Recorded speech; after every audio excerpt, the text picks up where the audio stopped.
নমস্কার বন্ধুরা, খুবই গুরুত্বপূর্ণ খবর। কিছুদিন আগেই আধার কার্ড নিয়ে একটা রায় বেরিয়েছিল। ঠিক আছে, আধার কার্ড কোনো নাগরিকত্বের প্রমাণ নয়। আধার কার্ড আপনারা জন্ম তারিখ হিসাবে বা জন্ম তারিখের প্রমাণপত্র হিসেবে ব্যবহার করতে পারবেন না, এরকম একটা রায় বেরিয়েছিল। এবার রেশন কার্ড নিয়ে খুবই গুরুত্বপূর্ণ রায় দিল দিল্লি হাইকোর্ট, যেটা আমাদের জেনে রাখা অত্যন্ত গুরুত্বপূর্ণ। কারণ অন্যান্য যে প্রকল্প, সেই প্রকল্পের সুযোগ সুবিধা পাওয়ার জন্য আমরা রেশন কার্ড ব্যবহার করে থাকেন, বিভিন্ন জায়গায় জমা দেন। তো এবার সেই নিয়েই গুরুত্বপূর্ণ আপডেট, অবশ্যই দেখতে থাকুন নিয়মটি। তো ভিডিওটি ভালো লাগলে অবশ্যই কিন্তু একটি লাইক করে দিয়ে যাবেন, আর যারা ইউটিউব থেকে দেখছেন চ্যানেলটি সাবস্ক্রাইব করবেন, ফেসবুক থেকে দেখলে অবশ্যই পেজটি ফলো করতে ভুলবেন না। দেখুন, এই সংক্রান্ত প্রতিবেদনে যেটি বলা হয়েছে, রেশন কার্ড শুধুমাত্র অত্যাবশ্যকীয় সামগ্রী কেনার জন্য ব্যবহার হয়, এটি কারোর বাড়ি বা ঠিকানার প্রমাণপত্র হিসেবে বিবেচিত হয় না। কোর্ট বলছে রেশন কার্ড ইস্যু করা হয় সামগ্রী সরবরাহের জন্য। কোর্ট বলছে কোনো প্রকল্পের সুবিধা পেতে এই রেশন কার্ডকে আবশ্যিক নথি হিসাবে ধার্য করা আইনত সিদ্ধ নয়। মামলাটি ছিল একটি এলাকার উন্নয়নের কাজের জন্য বাসিন্দাদের স্থানান্তরকরণ নিয়ে।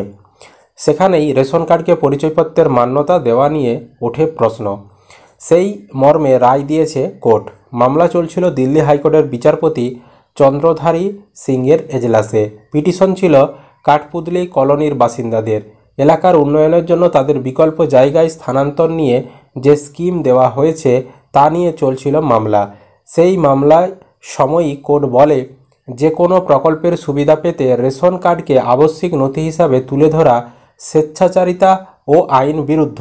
কোর্টের নির্দেশে বলা হয়েছে, রেশন কার্ডের সংজ্ঞা অনুসারে একে ইস্যু করার উদ্দেশ্য হল ন্যায্য মূল্যের দোকানগুলির মাধ্যমে প্রয়োজনীয় খাদ্য সামগ্রী বিতরণ করা। অতএব এটি কোনো রেশন কার্ড হোল্ডারের ঠিকানার প্রমাণপত্র হতে পারে না। গুরুত্বপূর্ণ পর্যবেক্ষণে কোর্ট বলেছে, রেশন কার্ড প্রদানকারী কর্তৃপক্ষের দ্বারা রেশন কার্ডের উল্লিখিত ঠিকানায় রেশন কার্ডের ধারক অবস্থান করছেন তা নিশ্চিত করার জন্য কোনো ব্যবস্থা নেই।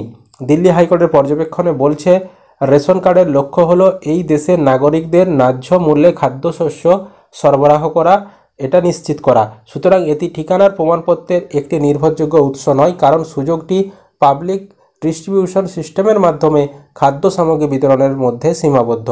যে মামলাটি ছিল তাতে আবেদনকারীদের অভিযোগ ছিল যে প্রকল্পের কথা বলে তাদের এলাকা থেকে সরিয়ে অন্যত্র স্থানান্তরের কথা বলা হয়েছে, সেখানে পরে কিছু যোগ্যতার ক্ষেত্রে পরিবর্তন আনা হয়েছে, যাতে তারা প্রতারণা বলে দাবি করছেন। তাদের দাবি, ওই কাঠপুতলি কলোনিতে 2015 সালে তাদের এলাকায় অনেক কিছু ভেঙে দেওয়ার পর ফার্স্ট ফ্লোরের বাসিন্দাদের পৃথক রেশন কার্ডের জন্য বলা হয়।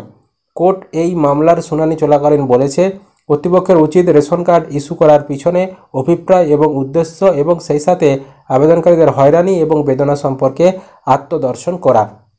অর্থাৎ এই রায়ের যে মূল উদ্দেশ্য বা মূল যে বিষয়বস্তু উঠে আসে সেটা হচ্ছে, আপনারা দেখবেন বিভিন্ন সময় যখন আপনারা কোনো ফর্ম ফিল আপ করেন, সেখানে কি বলা হয় যে বয়সের প্রমাণপত্র দিন, একটা আইডি প্রুফ দিন, এরকম বলা হয়, দিয়ে বা ঠিকানার প্রমাণপত্র দিন। তো সেই সময় বয়সের প্রমাণপত্র বা ঠিকানার প্রমাণপত্র হিসাবে অনেক সময় রেশন কার্ডে লেখা থাকে।